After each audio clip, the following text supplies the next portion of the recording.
నేను ఎమ్మెల్యే అయిన తర్వాత మళ్ళీ ఒకసారి అసెంబ్లీలో ఒక వాయిదా పడింది, అందరూ ఆయన ముందు చేరాం. రెండోసారి ఆయన సీఎం అయ్యారు, మీరు ఎమ్మెల్యే అయ్యారు. నేను ఎమ్మెల్యే అయ్యాను.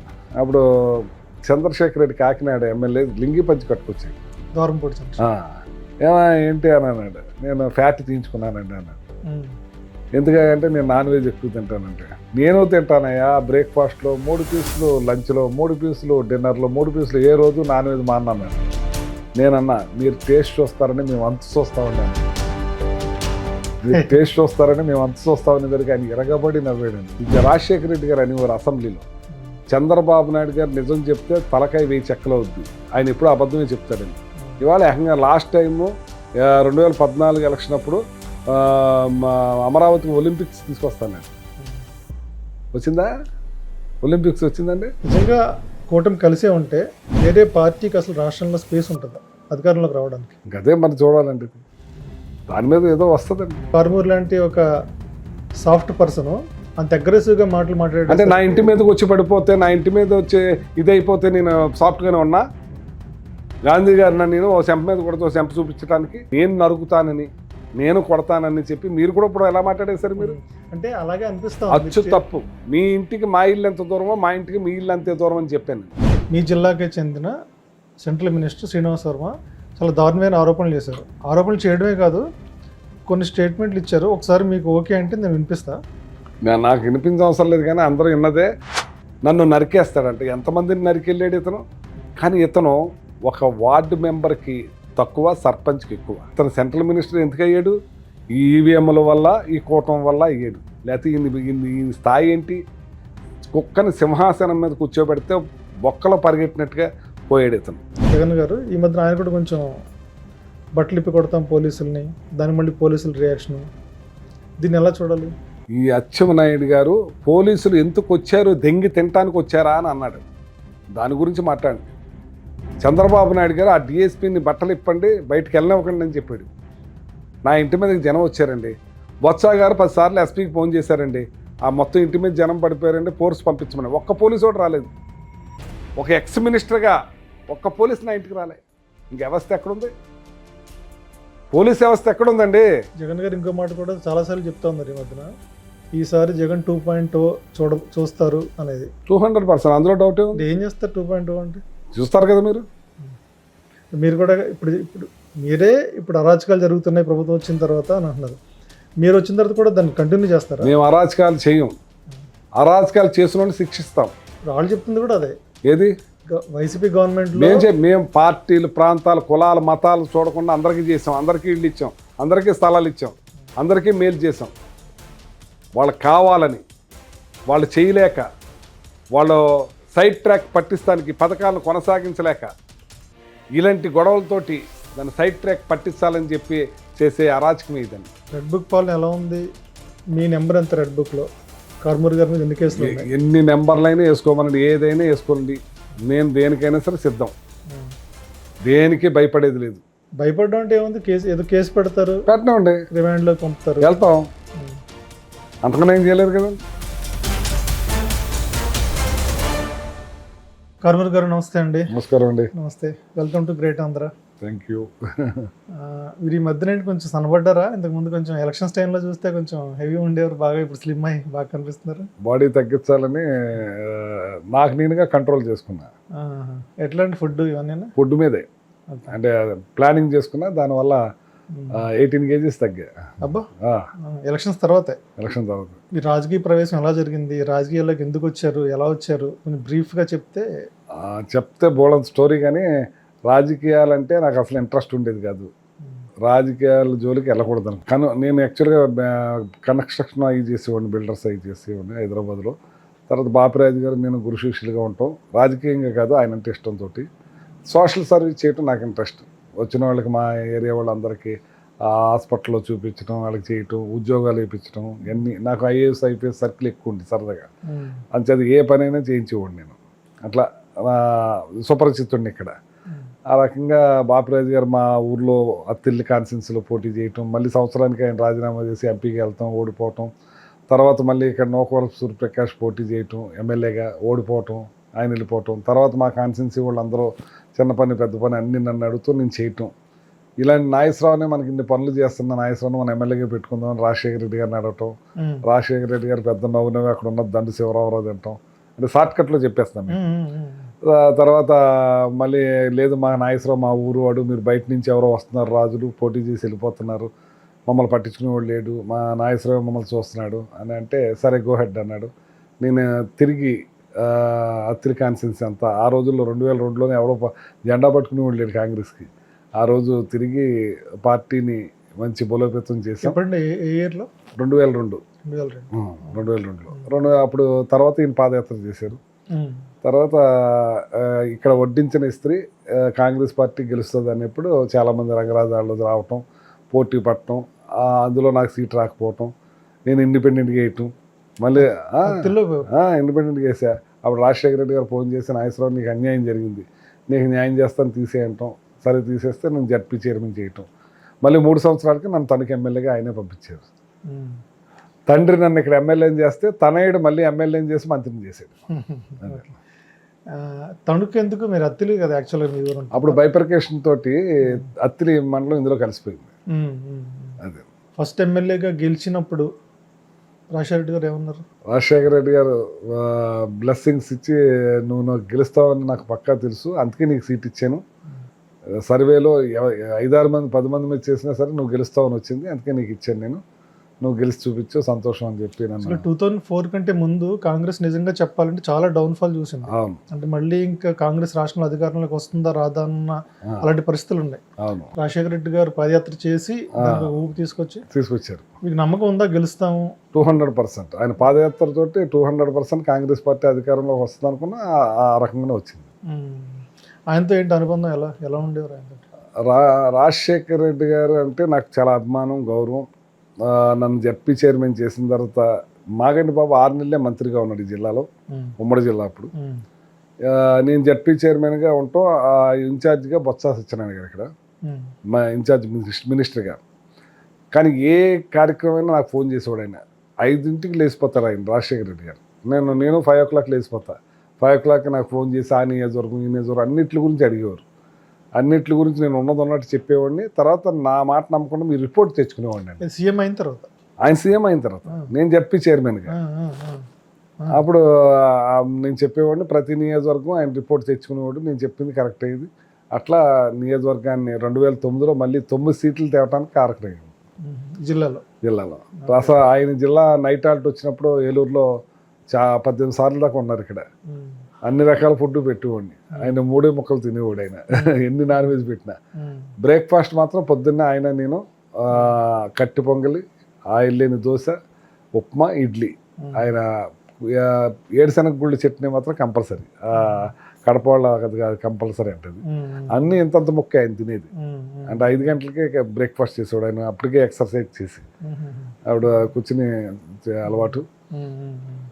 ఆయనతోటి అనుబంధం ఇది అది వేరండి. ఇది నేను ఎమ్మెల్యే అయిన తర్వాత మళ్ళీ ఒకసారి అసెంబ్లీలో ఒక వాయిదా పడింది, అందరూ ఆయన ముందు చేరాం. 2సారి ఆయన సీఎం అయ్యారు, మీరు ఎమ్మెల్యే అయ్యారు. నేను ఎమ్మెల్యే అయ్యాను. అప్పుడు చంద్రశేఖర్ రెడ్డి కాకినాడ ఎమ్మెల్యే లింగి పంచి కట్టుకొచ్చాడు. దూరంపూడి ఏంటి అని అన్నాడు. నేను ఫ్యాట్ తీయించుకున్నానండి అన్నాడు. ఎందుకంటే నేను నాన్ వెజ్ ఎక్కువ తింటానంటే. నేను తింటానయ్యా, బ్రేక్ఫాస్ట్లో 3 పీసులు, లంచ్లో 3 పీసులు, డిన్నర్లో 3 పీసులు, ఏ రోజు నాన్ వెజ్ మానన్నాడండి. నేనన్నా మీరు టేస్ట్ చూస్తారని మేము అంత చూస్తామండి అన్నా. మీరు టేస్ట్ చూస్తారని మేము అంత చూస్తామని దగ్గరికి ఆయన ఎరగబడి నవ్వాడండి. ఇప్పటికీ కూడా అందరూ ఉండవల్ల అడుగుమారు అందరూ కూడా గుర్తు చేసుకుంటారు దాన్ని, ఆ విషయాన్ని. అలా ఉండే రోజులు ఈవేళ రాజకీయాలు ఇదే మారిపోయినాయండి. అదే ఆయన ఎవరితోనూ సరదాగా ఉండడం, చాలా అందరితో బాగుండేవారు. అందరినీ ఏ పని అడిగినా టక్మని చేసేయటం ఆయనకి అలవాటు. కానీ పబ్లిక్లో బయటకు వచ్చిన విషయాలు ఏంటంటే రాజశేఖర రెడ్డి గారు ఉన్నంత కలివిడిగా జగన్ గారు ఉండరు అనేది మీడియాలో బయటకు వచ్చింది అని చాలాసార్లు విన్నాం. మీ పర్సనల్ ఎక్స్పీరియన్స్ జగన్ గారితో ఏంటి? మీరు ఇప్పుడు వేసిన ప్రశ్నే నా భార్య ఒకసారి వేసింది. ఎలా అంటే మా అమ్మాయి పెళ్ళికి జగన్మోహన్ రెడ్డి గారిని పిలవడానికి వెళ్ళాం. ఇంటికి వెళ్ళిన తర్వాత కూర్చోబెట్టారు, కాఫీ తెప్పించారు, కార్డు ఇచ్చాను, తీసుకున్నారు. తర్వాత మళ్ళీ ఆయన లేచి వచ్చి డోర్ తీశారు. బయటకు వచ్చాక మా మిస్సెస్ అంది, ఏమండి ఒకటే చైర్ ఉంటుందంట, ఆయన ఒకటే చైర్లో కాలు మీద కాలేసి కూర్చుంటాడు, అందరూ చేతులు కట్టి నుంచుంటారంట కదా, ఆ? ఈయనేమో ఇంత గౌరవంగా ఇంత మర్యాదగా చూస్తున్నారు అనేదానికి ఇది బ్యాడ్ ప్రచారం తల్లి. అంటే ఎమ్మెల్యేలే చేతులు కట్టుకుంటున్నారంటే నేను అప్పుడు ఎక్స్ఎమ్మెల్యేని, నేను కింద కూర్చుంటున్నాను అనుకుంటున్నావా? లేదండి, నేను ఎప్పుడు రాజకీయాల్లో మాట్లాడను కదా, అందరూ చెప్పుకుంటుంటారు, కిటీ పార్టీ ఫ్రెండ్స్ ఉన్నారండి అంటే అట్లాంటి బ్యాడ్ ప్రచారం చేశారు. ఆయనతో ఒకసారి కలిసిన వాళ్ళు మళ్ళీ మరెవరు ఆయనతోటే ఉండాలని కోరుకుంటారు. అది పరిస్థితి అని చెప్పాను. అంటే అంత బ్యాడ్ ప్రచారం చేస్తారండి. ఈ మధ్యన మీరు ఒక స్టేట్మెంట్ ఇచ్చారు, అది నేను చెప్తాను మీకు. గుంటూరు అవతల ఉన్న వాళ్ళందరినీ నరుగుతాం, గుంటూరు యువతలు ఉన్న వాళ్ళందరినీ ఇళ్ళలోంచి లాక్కొచ్చి కొడతారు. మీరు పూర్తిగా వీడియో వినలేదు. నేను మళ్ళీ చెప్తా వినండి. మీరు పూర్తిగా వీడియో వినకుండా చెప్తున్నారు. మీరు మళ్ళీ చెప్తా. గుంటూరు అవతల ఉన్న వాళ్ళందరినీ నరుగుతారు, ఈ పక్కన ఉన్న వాళ్ళందరినీ, గుంటూరు యువతలు ఉన్న వాళ్ళందరినీ ఇళ్లలోంచి లాక్కొచ్చి కొడతారు. తారు అన్నారు. మరి మరి మీరు మీరు ఇందాక ఏమన్నారు? నరుకుతా. అది పక్కన పెట్టండి, నరుకుతారు అన్నారు. అంటే ఎవరు నరుగుతారు?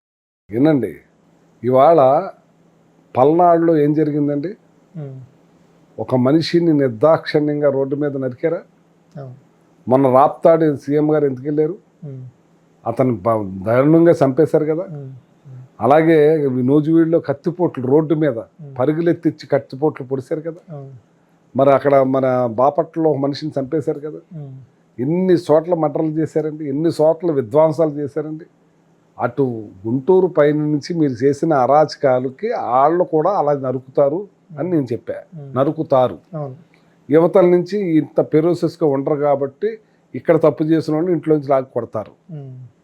నా ఇంటి మీద మా 2 ఉభయ గోదావరి జిల్లాల్లో ప్రశాంతంగా ఒక అన్నదమ్ముల భావంగా రాజకీయం చేస్తారు. ఇక్కడ ఎక్కడ కూడా ఎప్పుడు ఇళ్ల మీద పడతాలో ఇవి లేవు. నా అత్తిలి మండలం, నాది అత్తిలి గ్రామం. ఆ అత్తిలి మండలానికి సంబంధించి ఎంపీటీసీల ఎలక్షన్లో 20కి 16 మాకు వచ్చినాయి. 2 జనసేన, 2 తెలుగుదేశం. మా ఎంపీపీ ఒకళ్ళు 2.5 సంవత్సరాలు, ఒకళ్ళు 2.5 సంవత్సరాలు అనుకున్నాం. తూర్పు కాపులకు సంబంధించి 2.5 సంవత్సరాలు చేశారు. ఇక యలమలకు సంబంధించి ఒక లేడీకి 2.5 సంవత్సరాలు ఇవ్వాలి. దానికి ఎలక్షను వచ్చింది. దానికి ఎవరైతే రాజీనామా చేశాడో 2.5 సంవత్సరాలు అతను ఆ పార్టీలోకి వెళ్ళిపోయాడు. వెళ్ళిపోతే అప్పుడు ఎంతమంది అయ్యారండి? వాళ్ళకి 5 అయ్యారు. మాకు 14 మంది ఉన్నారు, వాళ్ళకి 5 ఉన్నారు. ఈ 14 మందిని తీసుకుని నా ఇంటికి వచ్చి నా ఇంటికాడి నుంచి బయలుదేరుతున్నాం ఎండిఓ ఆఫీస్కి. ఈ రాధాకృష్ణ ఫస్ట్ టైం ఈ నియోజకవర్గంలో, ఎప్పుడు ఈ నియోజకవర్గం అది ఉభయ గోదావరి జిల్లాలో ఇలాంటి సంస్కృతి లేదు. నా ఇంటి మీదకి జనం ఏంటి, మనం 14 మంది ఎంపీటీసీలు మనకు వచ్చేసారు, విజయోత్సవానికి రండి అని ఆయన గౌరవించుకున్నాడు. మాకు తెలియదు అది. తర్వాత కొంతమంది గోండాలని, బ్లేడ్ బ్యాచ్ని, వీళ్ళందరినీ కూడా ఇంటి మీద పంపించి దౌర్జన్య కాండ చేశారు. మేము 14 మందిని తీసుకుని మేము ఎండిఓ ఆఫీస్కి వెళ్తుంటే వాళ్ళు వెళ్ళనివ్వకుండా మోటార్ సైకిల్, కార్లు అడ్డం పెట్టేసి దుర్మార్గం చేశారు. అంటే మాది 14 మంది ఉన్నారు, వాళ్ళకి 5 ఉన్నారు, మమ్మల్ని వెళ్ళనివ్వకుండా ఆపేశారు. ఏమన్నా తగునా? అసలు ఇది ఏమన్నా తగునా? నేను ఒక మంత్రిని చేశాను, జడ్పీ చైర్మన్ చేశాను, ఎమ్మెల్యేని చేశాను. మా దగ్గర ఇలాంటి గొడవలు అయినప్పుడు అన్నదమ్ముల భావంగా వెళ్తారు, ఎవరు మెజారిటీ ఉంటే వాళ్ళు చేసుకుంటారు. కానీ వీళ్ళలో కొనుక్కుంటాను ట్రై చేస్తారు, కొనుక్కో నువ్వు. కానీ నా ఇంటి మీదకి వచ్చి నా ఎంపీటీసీలని వెళ్ళనివ్వకుండా చేసి ఆ మీటింగ్ వాయిదా వేసే కార్యక్రమం చేసే కదా నువ్వు. అదే పాలకొల్లో ఇంకో చూడండి, ఆ డ్రామానాయుడు అయినా 3 వాళ్ళకున్నారు, 14 మాకున్నారు. అందరూ లోపలికి వెళ్ళారు. ఆ 3 బయటకు వచ్చి మమ్మల్ని వైఎస్ఆర్ వాళ్ళు కొట్టేస్తున్నారు, మమ్మల్ని చంపేస్తానంటున్నారు అని చెప్పేసి గొడవ చేసేసారు. అది వాయిదా వేసేసారు. వీళ్ళు మేము గెలుస్తాం, మేము ఎందుకు కొడతాం, ఎందుకు వేస్తామని వాళ్ళ గురించి అయినా ఏనండి. ఇది తర్వాత మళ్ళీ మరుసటి రోజు మళ్ళీ వెళ్ళారు వాళ్ళు. వెళ్తే ఆ ఎలక్షన్ ఆఫీసర్ సొమ్మసిల్లి పడిపోయాడు, వాయిదా వేసాడు. ఇంక ఏముంది ప్రజాస్వామ్యం ఇక్కడ? నేను దాని మీద వినండి, దాని మీద మీ అరాచకాలు, మీ దుర్మార్గాలు, మీ రెడ్ బుక్కు, ఈ సిద్ధాంతాలు చేసుకుంటే ఈ పరిస్థితులు ఇలా ఉంటాయి, మీరు మంచిది కాదు, గుంటూరు అవతల నుంచి ఎలా ఉంటారు, ఇక్కడేమో ఇలా ఇంట్లోంచి ఇలా కొడతారని నేను అన్నదానికి దాన్ని నేను నరుకుతానని నేను కొడతానని చెప్పి మీరు కూడా ఇప్పుడు ఎలా మాట్లాడేశారు మీరు? అంటే అలాగే అనిపిస్తాం అచ్చు తప్పు. స్టేజ్ మీద మాట్లాడినప్పుడు. అంటే ఎందుకంటే మీ ఇంటికి మా ఇల్లు ఎంత దూరమో మా ఇంటికి మీ ఇల్లు అంతే దూరం అని చెప్పాను నేను. అవును. అంటే ఎందుకు వస్తుందంటే మీరు అన్నారు ఇందాక గుంటూరు కవతలు నిజంగానే ఫ్యాక్షన్ రాజకీయాలు ఉన్నాయి, బస్ ఈ పక్కన అంత లేవు. కానీ ఈ పక్క నుండే ఒక కారుమూరు లాంటి ఒక సాఫ్ట్ పర్సన్ అంత అగ్రెసివ్గా మాటలు మాట్లాడే, అంటే నా ఇంటి మీదకి వచ్చి పడిపోతే, నా ఇంటి మీద వచ్చి ఇదైపోతే నేను సాఫ్ట్గానే ఉన్నా. గాంధీ గారు నేను ఓ సెంప మీద కొడితే ఓ సెంప చూపించడానికి నేను ఎప్పుడన్నా నేను ఇప్పుడు ఇవాళ నేను జడ్పీటీసీగా పోటీ చేశా, జడ్పీ చైర్మన్ చేశా, ఎమ్మెల్యేని చేశాను, మళ్ళీ ఎమ్మెల్యే చేసి మంత్రి చేశాను. ఎప్పుడు కూడా నాకు ఎవరితోటి కనీసం నన్ను రేపు పొడుస్తానన్న శత్రువు వచ్చినా పనిచేస్తాను నేను. రేపు నన్ను ఇతను పొడుస్తాడు అన్నా సరే పనిచేస్తా ఆయనకి. ఇదే రాధాకృష్ణ మన ఎక్స్ఎమ్మెల్యే ఉండగా, నేను ఎమ్మెల్యేగా ఉండగా అతను 85 లక్షలు నేను లేఅవుట్ వేసుకుంటున్నాను, 85 లక్షలు పోతుందంటే మీరు ఒక లెటర్ ఇస్తే నాకు ఆ 85 లక్షలు ఫోర్స్లో ఉంటుంది, లేకపోతే నాకు పోయినట్టు అవుద్ది అంటే వెంటనే లెటర్ ఇచ్చాను నేను ఎవరికైనా పని చేస్తానండి నేను. ఇదే రాధాకృష్ణ నా మీద టీడీఆర్ బాండ్ అబాండాలు వేసాడు, నాకు మంత్రి వస్తుందని. మంత్రి రాకుండా చేయాలని ఎంత తెలివిగా మాట్లాడాడు, ఎంత తెలివిగా చేశాడో తెలుసా మీకు? ఇతను అమెరికా వెళ్తూ ఇదే ఎమ్మెల్యే పట్టాభితోటి అసెంబ్లీ జరుగుతూ ఉంటే టీడీఆర్ కుంభకోణంలో 360 కోట్ల రూపాయలు 360 కోట్ల రూపాయలు అవినీతి చేశాడు ఈ కారుమూరి నాగేశ్వరరావు అని చెప్పి ఆయనతో మాట్లాడించాడు ప్రెస్ మీట్ పెట్టి. నేను జగన్మోహన్ రెడ్డి గారు చెప్పి ఇలా నా మీద అభాండం వేశారండి అంటే 10% ఇచ్చి ఉన్నదాన్ని తీసేసుకోమని అన్నాడు. ఇక్కడ 20 ఎకరాలు టీడీఆర్ బాండ్ ల్యాండ్కి గవర్నమెంట్ హాస్పిటల్ కావాల్సి వచ్చి తీసుకున్నారు వాళ్ళు. ఇంతకుముందు తెలుగుదేశం టైంలో ఆ ల్యాండ్ని టీడీఆర్కి తీసుకోండి అని చెప్పి లెటర్ ఇప్పించారు సార్ చంద్రబాబు నాయుడు టైంలో. అది తీసుకుంటే అదంతా పోసి 95 కోట్లు ఉంటుందండి. ఇది టీడీఆర్ అన్నీ కలిపి. దానికన్నా 360 కోట్లు నాకే ఇచ్చేస్తాయి. మళ్ళీ దాన్నే 800 కోట్లు, దాన్నే 1000 కోట్లు చంద్రబాబు నాయుడు గారు మాట్లాడారు, పవన్ కళ్యాణ్ గారు మాట్లాడారు దాని మీద. మీరు మంత్రిగా ఉన్న సమయంలో తణుకు మున్సిపాలిటీలో 100 కోట్ల అవినీతి చేశారు, జరిగింది, త్వరలోనే కారుమూరి నాగేశ్వరరావుని జైలుకి పంపుతాం అని మీ జిల్లాకే చెందిన సెంట్రల్ మినిస్టర్ శ్రీనివాస్ వర్మ చాలా దారుణమైన ఆరోపణలు చేశారు. ఆరోపణలు చేయడమే కాదు కొన్ని స్టేట్మెంట్లు ఇచ్చారు. ఒకసారి మీకు ఓకే అంటే నేను వినిపిస్తా. నాకు వినిపించే అవసరం లేదు కానీ అందరూ విన్నదే. నా కాళ్ళు చేతులు నరికేస్తా, నా నాలికి కట్ చేస్తా అన్నాడు. సిద్దిరి అప్పలరాజు ఒక పశువులు డాక్టర్ అన్నాడు. వినిపిస్తా ఒకసారి. చాలా మంది టీడీఆర్ నిధుల పేరుతో పెద్ద ఎత్తున తణుకు మున్సిపాలిటీలో 100 కోట్లు దుర్వినియోగం చేసినటువంటి వ్యక్తి, అవినీతికి మారిపోయారు ఈ ఎర్రి పప్ప. మనం సమన్వయంతో పోవాలి అనుకుంటే మనల్ని రెచ్చగొడితే ఏదో 100 మంది కార్యకర్తలు ఉన్నారు కదా మీటింగ్ లో, ఏదో మాట్లాడితే చప్పట్లు కొడతారంటే నాలుగు కోసేస్తామనేటువంటి సంగతి ఇవాళ ఎర్రి పాపకు చెప్తున్నారు. కలుపుకు వెళ్ళిపోయినటువంటి మనకి సంస్కారం ఉంది. వైసీపీ నాయకులకి సంస్కారం అనే దానికి అర్థం లేదు. ఈ కారుమూరికి కానీ ఉన్నటువంటి కొడాలి నానికి కానీ, ఆడెవడో పేరు నానికి కానీ, ఆడెవడో నెల్లూరులో అనిల్ కుమార్ యాదవ్ అని ఉంటాడు వాడు, ఇక్కడ అంబటి రాంబాబు గారు సేమ్ బోతుల్లో ఉంటారు. ఒక్కొక్కడు మనుషులు రక్తం తాగేశారా అనిపిస్తుంది వీళ్ళని చూస్తే. ఇంకోటి ఆవిడ ఉన్నాడు, ఆడు చదువుకున్న డాక్టర్ సీదిరి అప్పలరాజు, ఆడు పశువుల డాక్టరు, మీరు చదువుకున్నాడు. ఈ పశువుల మందను అందరినీ కలిపి ఇంటికి తోలేస్తే ఇవాళ వీడు మళ్ళీ వచ్చి నరికేస్తాం చంపేస్తాం అన్నాడు పిచ్చనాగు. గోదావరి జిల్లాలో జనరల్గా ఇలాంటి భాషలు మనం మీరన్నట్టు ఇందాక స్నేహంగా వెళ్ళడం తప్ప ఇలాంటి భాషలు ఏమో ఈ మధ్యన ఎందుకు పెరిగింది ఇలాంటి వ్యాఖ్యలు? మీరు చేసే పనులకి, ఇటు మీరు చేసే అరాచకాలకి, అర్చలకి, మీ నరకటాలకి, మీరు పొరవటాలకి వాళ్ళు చేస్తారని చెప్పాను. ఫెరోసిస్గా గుంటూరు పై నుంచి ఉంటారు కాబట్టి. ఇతను ఏమంటాడు, నన్ను నాలికి కోసేస్తాడంట, నన్ను నరికేస్తాడంట. ఎంతమందిని నరికెళ్ళాడు ఇతను? ఇవాళ మా జిల్లాలో అల్లూరు సత్యనారాయణ రాజు గారు ఏఐసిసి మెంబర్ చేశాడు, ఎంపీ చేశారు. అల్లూరు సుభాష్ చంద్రబోస్ గారు ఎంపీ చేశారు. సినిమా యాక్టర్ కృష్ణరాజు గారు ఎంపీ మంత్రి చేశారు. తర్వాత విజయ్ కుమార్ రాజు గారు అవును. ఎంపీ చేశారు. ఎంటీఆర్ రాజు గారు ఎంపీ చేశారు. బాపిరాజు గారు, కనుమూరు బాపిరాజు గారు ఎంపీ చేశారు. గంగరాజు గారు బీజేపీ నుంచి ఎంపీ చేశారు. అలాగే మన ఇందుకూరు రామకృష్ణరాజు గారు, దండు శివరామరాజు గారు, నరసింహరాజు గారు, అబ్బాయిరాజు గారు, వీళ్ళంతా చాలామంది మంచి రాజులందరూ కూడా ఇక్కడ రాజకీయాలు చేశారు పార్టీలకు అతీతంగా. కానీ ఆ బడుగు బలహీన వర్గాలను ప్రేమించి ఎంతో ఇదిగా మంచి రాజకీయాలు చేశారు మంచి వాతావరణంలో. ఎక్కడ ఇలాంటి దురుసు ప్రవర్తనలు దురుసు మాటలు లేవు. కానీ ఇతను ఒక వార్డు మెంబర్కి తక్కువ, సర్పంచ్కి ఎక్కువ. ఇతను ఒక వార్డు మెంబర్కి తక్కువ, సర్పంచ్కి ఎక్కువ. సెంట్రల్ మినిస్టర్ పట్టుకుని అంత మాట. సెంట్రల్ మినిస్టరా? ఇతను సెంట్రల్ మినిస్టర్ ఎందుకు అయ్యాడు? ఈ ఈవీఎంల వల్ల, ఈ కూటమి వల్ల అయ్యాడు. లేకపోతే ఈ స్థాయి ఏంటి? కుక్కని సింహాసనం మీద కూర్చోబెడితే బొక్కలో పరిగెట్టినట్టుగా పోయాడు ఇతను. ఇతని స్థాయి నన్ను తిట్టి ఈయన స్థాయిని పెంచుకుంటున్నాడు. ఇప్పటి వరకు ఇక్కడ ఒక ఎంపీ ఉన్నాడు, ఒక సహాయ మంత్రి ఉన్నాడు అనే సంగతి ఎవరికి తెలియదు. నేను అతనికి చెప్తున్నా, ఈ పార్లమెంట్లోనే ఇక్కడ గోవధ గేదెల్ని కోసిపడేస్తున్నారు. దాని గురించి మాట్లాడు నువ్వు. పర్మిషన్ లేకుండా నడుస్తుంది ఇక్కడ. దాని మీద మేము పోరాటం చేస్తున్నాం. ఎక్కడ జరుగుతుంది? తణుకులోనే మీరు వెళ్ళి తీసుకోండి. పర్మిషన్స్ లేవు. ఉత్తరప్రదేశ్ నుంచి వచ్చినప్పుడు నా టైంలో కూడా పర్మిషన్స్ ఉన్నా సరే దాన్ని ఆపిచ్చేసాను, నడవనివ్వలేదు. నేను దిగిన, మా ప్రభుత్వం దిగిన వెంటనే దాన్ని నడిపేస్తున్నారు యథేచ్ఛగా. అక్కడ చుట్టూ ఉన్న ప్రజలు గగ్గోలు పెడుతున్నారు, గోల పెడుతున్నారు.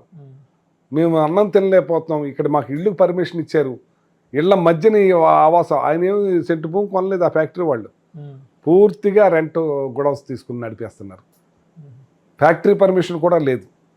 అయినా సరే దాన్ని నడిపేసే కార్యక్రమం చేస్తుంటే ఈ పార్లమెంటులో సంబంధించిన వ్యక్తి దీని గురించి మాట్లాడు. అక్కడ గోవులు తిరుపతిలో చచ్చిపోతూ ఉంటే దాని గురించి మాట్లాడు. ఆర్ఎస్ఎస్ బ్యాక్గ్రౌండ్ కదా ఈయన, దాన్ని చూడాలి కదండి.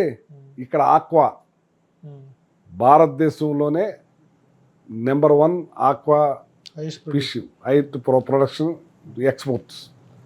ఇవాళ ఆల్రెడీ ప్రకటించారు, సర్వే నెంబర్లతో సహా వేసి బోర్డులు పెట్టేశారు. ఇవాళ నువ్వు సెంట్రల్ మినిస్టర్గా ఏం మాట్లాడుతున్నావు? నువ్వు ఏం సాయం చేయగలుగుతున్నావు?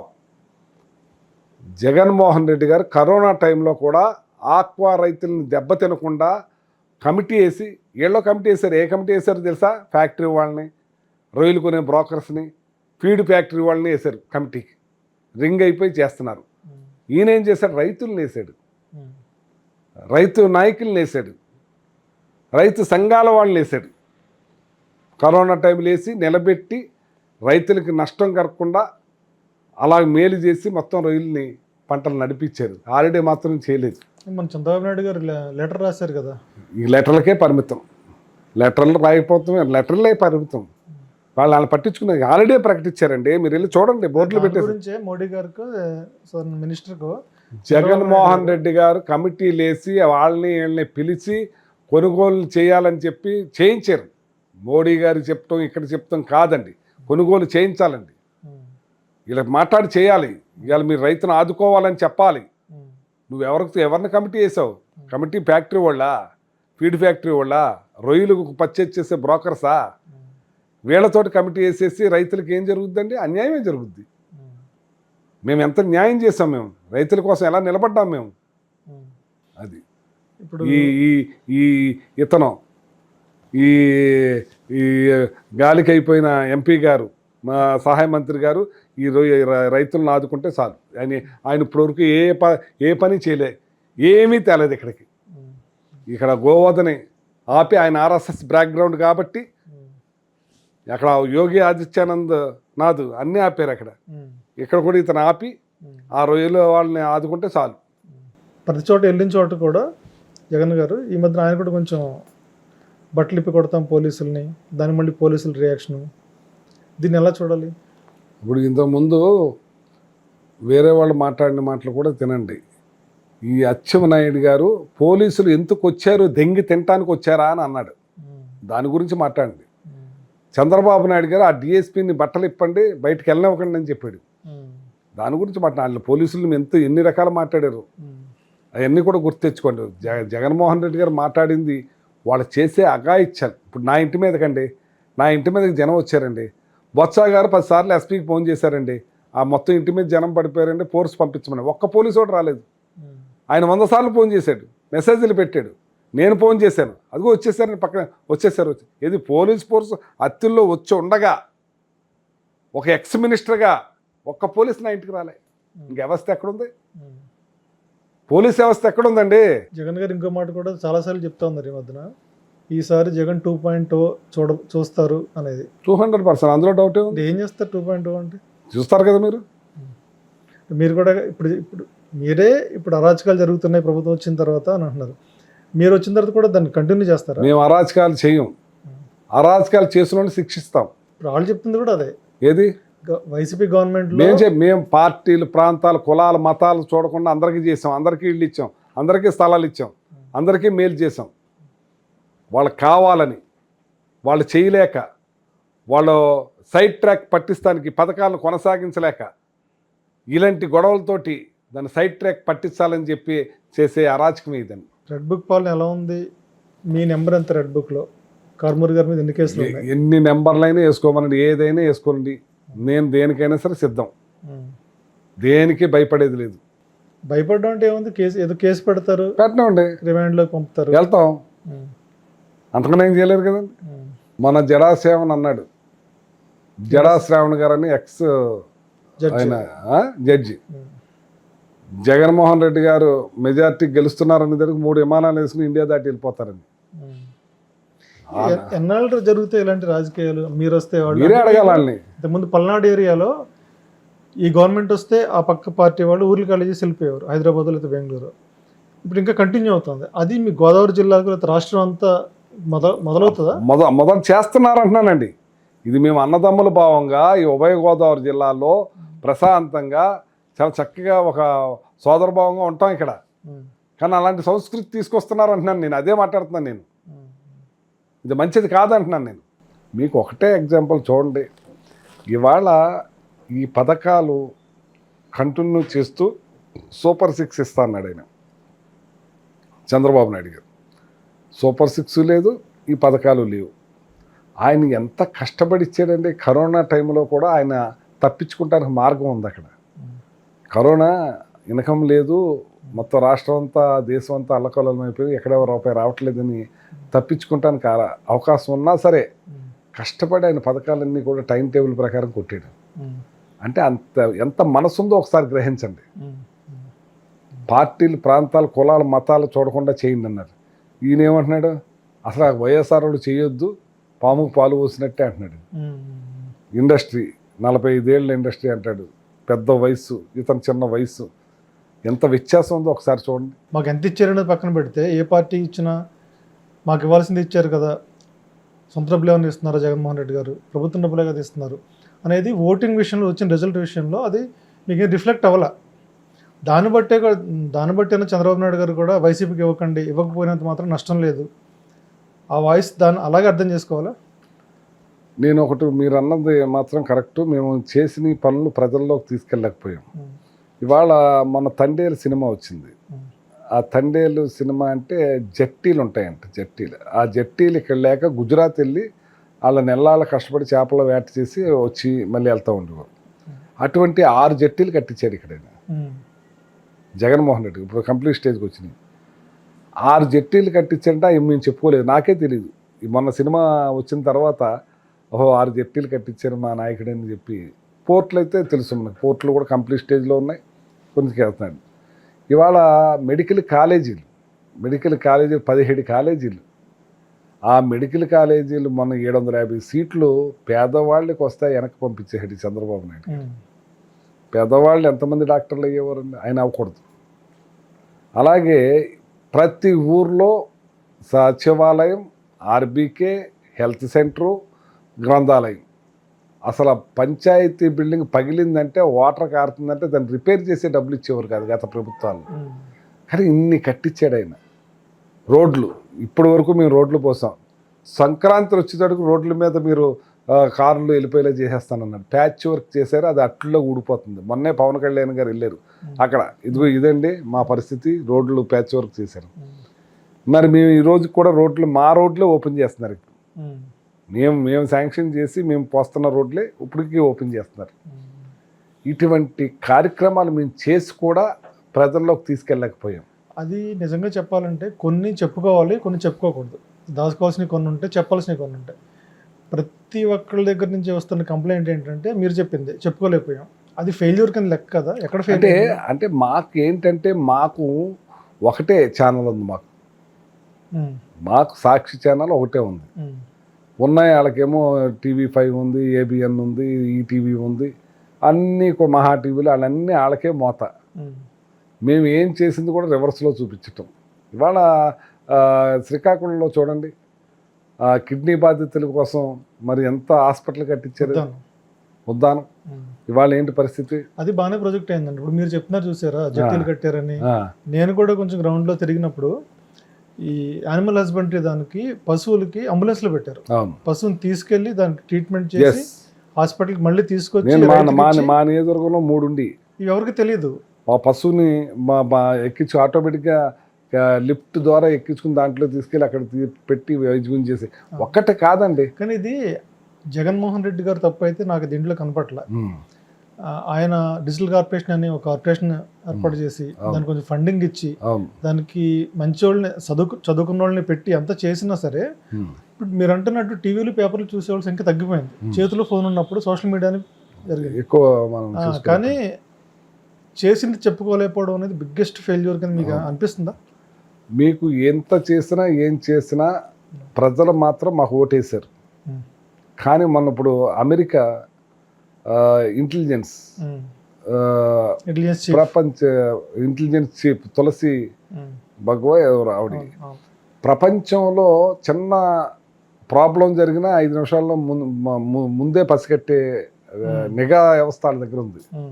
వాళ్ళ డైరెక్ట్ ట్రంప్ సమక్షంలో ఆవిడ వెల్లడించింది, ఆంధ్రప్రదేశ్లో ఈవీఎంలు జరిగింది, మా దగ్గర ఎవిడెన్సెస్ ఉన్నాయని. ఇంకా మేము ఏం చేస్తామండి? ఇప్పుడు సర్వే సంస్థలన్నీ కూడా తెలంగాణకి మాకు చేశారు. తెలంగాణ వాళ్ళు చెప్పినట్లు 2 సీట్ల తేడాలో కాంగ్రెస్ పార్టీ వస్తుందన్నది వచ్చింది. ఇక్కడ మాకు కూడా చేశారు, ఒక్క సర్వే తప్పించి. అన్ని సర్వేల్లోనూ మా ప్రభుత్వం వస్తుందని చెప్పారు. అంటే ప్రజలను అడుగుతారు ఈ సర్వే చేసేవాళ్ళు. సర్వే చేసేవాళ్ళు అందరూ ఎవరిని అడుగుతారండి? ప్రజల దగ్గరికి వెళ్తారు, ఓటేసిన వాళ్ళని ఎంక్వైరీ చేస్తారు, 1కు 2 సార్లు చేస్తారు. ఇంకో సంస్థ అయితే ఇంకెక్కువ పిన్ టు పిన్ను ఎక్కువ మెంబర్ని తీసుకుని చేస్తారు. కానీ ఇక్కడ ఈవీఎంలు చేయలేరు కదా. ఈవీఎంల్లో మోసం జరిగినప్పుడు వాళ్ళకేం తెలుస్తుంది? కానీ చెప్తున్నారు కానీ కారుమూరి గారు న్యాయ పోరాటం ఎందుకు చేయలేకపోయారు? ఏదో 1-2 చోట్ల ఏదో కేసులు పెట్టారు తప్ప మధ్యలోనే వదిలేశారు. అంటే తప్పు జరిగింది అని ఆరోపించడం చాలా ఈజీ, దాన్ని నిరూపించుకునే ప్రయత్నం గట్టిగా ఎందుకు చేయలేకపోయారు? ఏమోనండి, ఇప్పుడు హర్యానా ఉందండి, మహారాష్ట్ర ఉందండి, అక్కడ బీహార్ ఉంది, ఇన్ని ఇలా ఎవరు ఒరిస్సా, వీళ్ళందరూ కూడా వెళ్ళారు కోర్టుకి, ఆల్రెడీ పోరాడారు. కానీ అది వ్యవస్థలో మరి నేనేం చెప్పలేనండి. మరి ఇలాగే అంటే వచ్చే ఎలక్షన్ ఎలా ఫేస్ చేస్తారు? అదే మరి చూడాలండి, దాని మీద ఏదో వస్తుందండి. అంటే ఇది బాగానే ఉంది. ఇప్పుడు ఇది ఈవీఎం మిషన్ మీద ఏదో అంటున్నారు. సరే, ఈవీఎం మిషన్ మీద లేదండి. ఆ స్లిప్పులు లెక్క పెట్టమంటే ఏంటండి మీకు భయం? ఇందుకు లెక్క పెట్టలేదండి. మన ఒంగోలులో ఆయన బాలినేని గారు వేశారు అప్పుడు ఇందులో ఉండగా. ఆ స్లిప్పులు లెక్కట్టమంటే మళ్ళీ రీపోలింగ్ చేస్తామంటున్నారు, కానీ స్లిప్పులు ఎందుకు లెక్కట్లేదు? ఎక్కడైనా అక్కడ మాక్ పోలింగ్ చేస్తారు. ఇక్కడ విజయనగరంలో ఎందుకు లెక్క పెట్టలేదండి? మళ్ళీ అన్ని ఎందుకు కాల్ చేశారండి? ఎందుకు వదిలేశారు? మధ్యలో పోరాటం చేయకుండా ప్రజల్లో గట్టిగా తీసుకెళ్ళాలి. ఇది కూడా అవునండి. అదే అన్నీ వస్తుందండి, దానికి టైం వస్తుంది. ఆ టైం ప్రకారంగా దాన్ని చూస్తారు. ఇంకో వెర్షన్ ఏంటంటే ఇప్పుడు బ్యాలెట్ కావాలనేది జరుగుతుంది, దేశవ్యాప్తంగా జరుగుతుంది. ఇవాళ ప్రపంచంలో అగ్రరాజ్యాలన్నింటిలోనూ బ్యాలెట్టే నడుస్తుందండి. ఇప్పుడు మొన్న ఎమ్మెల్సీ పట్టభద్రుల ఎమ్మెల్సీలు, టీచర్ల ఎమ్మెల్సీలు జరిగినాయి. దానిలో టీడీపీ కూటమి అభ్యర్థులే భారీ విజయాలు, అంటే స్టేట్లో ఎప్పుడూ లేనంత విజయం మీకు తెనాల్లో ఆయనకు వచ్చింది కూటమి అభ్యర్థికి. మరి అది బ్యాలెట్టే కదా. అది మేము పోటీ చేయలేదు కదా. చేసినా చేయకపోయినా అంత మెజారిటీ వచ్చింది. మేము పోటీ చేయనప్పుడు వస్తుందండి. మేము పోటీ చూస్తుంటే అంత ఎందుకు వస్తుంది? మీరు గెలిచేవారు పోటీ చేస్తుంటే? మేము మాకు వద్దనుకున్నాం, మేము చేయలేదు. అది గెలుస్తామా గెలవా అన్నది రెండో సంగతి. భారీ మెజార్టీలు వచ్చినాయంటే ఒకే చేతితోటి ఒకే ఇదితోటి పోటీ చేసినప్పుడు ఏమవుద్ది? ఇప్పుడు తణుకు లాంటి కాన్స్టిట్యున్సీ కానీ జనరల్గా 20,000, 25,000, 30,000 మెజార్టీలు జనరల్గా ఎవరన్నా గెలిచినా మీకు అంతకుముందైనా మీరు కూడా తక్కువ మెజార్టీలతో గెలిచినప్పుడు అంతకుముందు కూడా 20,000, 25,000 ఉండే. మొన్న లాస్ట్ ఎలక్షన్లో మీ ప్రత్యర్థి రామకృష్ణ గారు 70,000 పైగా మెజార్టీ వచ్చింది. 72,000. అది మీ మీద వ్యతిరేకత, పార్టీ మీద వ్యతిరేకత, లేకపోతే ఏంటి మీ అనాలిసిస్ ఏంటి? నేను ఇందాకే చెప్పాను, మళ్ళీ దాని గురించి నేను చెప్పవసరం లేదు. ఈవీఎంలే అంటారు. 200% నో డౌట్. నేను ఎలక్షన్ అయిన మరుసటి రోజునే మా కార్యకర్తలతో మీటింగ్ పెట్టి ఇది ఈవీఎంల ప్రాబ్లమే అని చెప్పాను. స్టార్టింగ్ మీరు చూసుకోండి, నా ఎలక్షన్ అయిన నెక్స్ట్ డే కార్యకర్తల మీటింగ్లో అనౌన్స్ చేశాను. నేను చెప్పాను, మా నాయకుడు కూడా చెప్పాడు. ఏం చెప్పాడు? ఇది నాకేం అర్థం అవ్వట్లేదు, ఇదేదో జరిగింది కానీ నేను ఎవిడెన్స్ లేకుండా మాట్లాడలేను అన్నాడు. ఇప్పుడు ఎవిడెన్స్ ఉంది కదండి, అమెరికా ఇంటెలిజెన్స్ సెంట్రల్ వాళ్ళ చీఫ్ చెప్పింది, ఇంతకన్నా ఎవిడెన్స్ ఏం కావాలి? మీరు లాస్ట్ గవర్నమెంట్లో 2.5 years మంత్రిగా చేశారు సివిల్ సప్లైస్. ఎస్. మీరు వ్యక్తిగతంగా మీ తణుకు కాన్స్టిట్యున్సీకి చేసిన డెవలప్మెంట్ ఏంటి అంటే ఏం చెప్తారు? బ్రహ్మాండంగా చేశా, ఎవరో చేయని విధంగా చేశా. ఏమేం జరిగింది? రోడ్లన్నీ కూడా నేనే తెచ్చాను. R&B రోడ్లు తెచ్చాం, పంచాయతీరాజ్ రోడ్లు తెచ్చాం, అన్ని రకాల రోడ్లు తెచ్చాం, అన్ని రకాల అభివృద్ధి కార్యక్రమాలు చేసాం. మున్సిపాలిటీని బ్రహ్మాండంగా అభివృద్ధి చేసాం, అన్ని రకాలుగాను డెవలప్ చేసాం. స్పెసిఫిక్గా చెప్పమంటే ఏం చెప్తారు? స్పెసిఫిక్ అంటే ఇదే అండి, ఇక్కడ కావాల్సినవి ఏమున్నాయి? ఎంత నిధులు ఖర్చు పెట్టారు? 2,500 కోట్ల రూపాయల దాకా అభివృద్ధి కార్యక్రమాలు, సంక్షేమాలు చేశాం పెద్ద ఎత్తున. తణుకు కాన్స్టిట్యున్సీకే 2,500 కోట్లు. ఈ 10 నెలల పాలన ఎలా ఉంది? మీరేం గమనించారు? 10 నెలల పాలన ఏముంది, ఎక్కడేసిన గొంగలు అక్కడే. వీళ్ళ రెడ్ బుక్ సిద్ధాంతాలు నడుపుతూనే సరిపోతుంది కానీ ప్రజలను గాలికి వదిలేసి అది ఎలాగా నడపలేరు కాబట్టి ఇలాంటి భయభ్రాంతులు సృష్టించి ప్రజల్ని నోరు మూసుకునేలా చేసే కార్యక్రమం చేస్తున్నారు. సార్, వ్యవస్థలు ఇప్పుడే గాడిన పడుతున్నాయి. వైసీపీ ప్రభుత్వంలో వ్యవస్థలనే అరాచకాలు జరిగినాయి, ఇప్పుడిప్పుడే గాడిలో పడుతున్నాయి, పెట్టుబడులు వస్తున్నాయి అని చెప్తున్నారు కదా. మీరేమో మీకు అన్నీ మీకు తెలుసు, నేనేం చెప్పవసరం లేదు. పెట్టుబడులు వస్తున్నాయా, అప్పులు చేస్తున్నారా, మంగళవారం వస్తే అప్పులు అవుతున్నాయా, ఏ పథకం కొనసాగట్లేదు. కోట్లు మాత్రం 1,50,000 కోట్లు ఏ సంస్థల్లో అయితే అప్పులు చేసేసారు, ఏమైనాయో తెలియవు. ఒక్క పథకం కూడా కొనసాగుతలేదు. ఈ రాష్ట్రం షాపుల వాళ్ళు కూడా, బిజినెస్ మ్యాన్లు కూడా చాలామంది చంద్రబాబు నాయుడు వస్తేనే బాగుంటుంది, ప్రజలకి కింద వాళ్ళకి పేదవాళ్ళకి దోసి పెట్టేస్తున్నాడు జగను, మనం కట్టిన పన్నులు మనం పట్టిన ఇవన్నీ కూడా పేదవాళ్ళకి పెట్టేస్తున్నాడు, మనకు అన్యాయం చేస్తున్నాడు అని చెప్పి చాలామంది అనుకున్నారు. కానీ వాళ్ళే బాధపడుతున్నారు. జగన్మోహన్ రెడ్డి గారి పథకాలు కొనసాగించబట్టి, డబ్బు కొట్టబట్టి వాళ్ళ ప్రతిదీ కొనుక్కుని బిజినెస్లు బాగా పెరిగినాయి. ఆ టైంలో జీడిపి రేటు పెరిగింది, కొనుగోలు శక్తి పెరిగింది. అంటే జీడిపి అంటే కొనుగోలు శక్తి. అందరం బాగున్నాం, కానీ కొందరే బాగుంటున్నారు. కానీ అమరావతిని బాగా డెవలప్ చేస్తున్నాం, అదే రాష్ట్రం అందరికీ ఫుడ్. అదే అమరావతి అన్నది ఒక బూతు. మీరు అది చెప్తా ఉన్నారు. అమరావతి అన్నది రేపు మళ్ళీ వర్షం వస్తే మునిగిపోతాం, ఇంకా తోడతానే ఉన్నారు. ఆ డబ్బంతా కూడా గంగలో పోస్తున్నాడు ఆయన. 5,000 కోట్లు ఎంత పెట్టి టెండర్లు మళ్ళీ ఇవ్వబోతున్నాడు. మళ్ళీ ఇంకో 40,000 ఎకరాలు తీసుకుంటానంటున్నాడు. ఇంకేంటో అది ఆయన బ్రెయిన్లో ఏముందో ఎవరికి తెలియట్లేదు. ఈ ప్రజలు కూడా ఆలోచించాలని చెప్పి నేను కోరుకుంటున్నాను. ఈ నెలాఖరుకి మోడీ గారు వస్తున్నారు, మళ్ళీ పునర్నిర్మాణ పనులు మొదలు పెడతారు. మళ్ళీ మోడీ గారు వచ్చి అమరావతికి ఎంత చేయాలో అంత చేస్తారు అనేది పత్రికలు చెప్తున్నాయి. లాస్ట్ టైం అయితే చెంబుడు నీళ్లును ఇప్పుడు మట్టి పట్టుకొచ్చాడు ఆయన. మరి ఇప్పుడు ఏం పట్టుకొస్తారో చూడాలి. అప్పుడు పరిస్థితి ఇప్పుడు ఇక్కడ టీడీపీ సపోర్ట్ అవసరం ఉంది కదా అక్కడ సెంట్రల్లో. మరి చూడాలి ఆయన ఏం చేస్తారు. మరి ఇప్పుడు మీ టైంలో ఎలక్షన్స్ ముందు 2 ఏళ్ళ నుంచి గడప గడపకి తిరిగారు మీరు, పథకాలు అందుతున్నాయా లేదా, ఎలా ఉంది అని. మీకు అందరు పాజిటివ్గానే వచ్చి ఇప్పుడు ఇలా తిరగమనండి గడప గడపకి, వీళ్ళు గడప గడపకి వెళ్ళమనండి. మీరు కొంచెం ఎక్కువ పబ్లిక్లో తిరుగుతున్నారు కదా. ఖచ్చితంగా మీరు ఏదన్నా పండగలు ఉన్నా, లేకపోతే ఏదైనా పెళ్ళిళ్ళు ఉన్నా, పుట్టినరోజులు ఉన్నా ఇంటికి వెళ్తారు, అందరు పబ్లిక్ వచ్చి కలుస్తూ ఉంటారు. అక్కడ వీటి గురించి ఏమైనా ప్రస్తావన వస్తూ ఉందా? బోరుమని ఏడుస్తున్నారు, బాధపడుతున్నారు. మేము ఇవాళ ఎంత అన్యాయం అయిపోయామంటే అంత అన్యాయం అయిపోయాం. మేము ఓటేసాం, కానీ మా ఓటు ఏమైపోయిందో తెలియట్లేదు. మాకు ఇవాళ ఏమీ అందట్లేదు, ఏమీ చేయట్లేదు. మా బతుకు రైతుల వల్ల మాకు ఆ రోజున రైతు భరోసా కింద మాకు జగన్మోహన్ రెడ్డి గారు ఇచ్చే టైం టేబుల్ ప్రకారం ఇవాళ ఆ పరిస్థితి లేదు. కరెంటు ఛార్జీలు అసలు దారుణంగా చంద్రబాబు నాయుడు గారు మేలైన కరెంట్ ఇస్తాను, మీ కరెంటు ఛార్జీలు తగ్గిస్తాను అన్నాడు. కానీ ఇవాళ 4 రెట్లు పెంచేశాడు. ఇప్పుడు ఈ నెలలో వచ్చిందైతే వాళ్ళు ఇల్లు అమ్మేసుకోవాలా అనుకుంటున్నారట. కరెంట్ ఛార్జీలు. చాలామంది మాట్లాడుతున్నారు చూడండి యూట్యూబ్లో, ఈ కరెంట్ బిల్లు కట్టాలి, ఇల్లు అమ్మేసుకోవాలా, మాకు అర్థం కావట్లేదు అంటున్నారు. నరకం చూస్తున్నాం అంటున్నారు. కోనసీమ జిల్లాలకి నేను ఐటీ కంపెనీని తీసుకొస్తాను, మీరు ఇక్కడే ఈ కొబ్బరి తోటలో కూర్చుని మీ ఇక్కడి నుంచే వర్క్ ఫ్రమ్ హోమ్ చేసుకోవచ్చు, అలాంటి సౌకర్యం మీకు కల్పిస్తాను అని అన్నారు కదా. మీకు ఏరియాకి ఏమైనా వచ్చినాయా? ఐటీ కంపెనీలు ఏమైనా వచ్చినాయా? మీకు ఏమైనా కల్లోకి వచ్చినాయేమో అండి. మాకు తెలియదు కదా. మాకైతే తెలియదు. మేము హైదరాబాద్లో ఉంటాం, మేము తెలీదు, మేము చూడలేదు. మీరు చెప్పాలి. ఆయన ఏది చెప్పినా అబద్ధం. ఆయన నిజం. రాజశేఖర రెడ్డి గారు అనేవారు అసెంబ్లీలో, చంద్రబాబు నాయుడు గారు నిజం చెప్తే తలకాయ 1000 చెక్కలు అవుద్ది, ఆయన ఎప్పుడు అబద్ధమే చెప్తాడని. ఇవాళ ఏకంగా లాస్ట్ టైము 2014 ఎలక్షన్ అప్పుడు అమరావతికి ఒలింపిక్స్ తీసుకొస్తానండి. వచ్చిందా? ఒలింపిక్స్ వచ్చిందండి. ఇంకోసారి అధికారం ఇస్తే తెచ్చేవారు. ఎన్నిసార్లు అధికారం ఇచ్చినా ఆయన ఏం తేడు.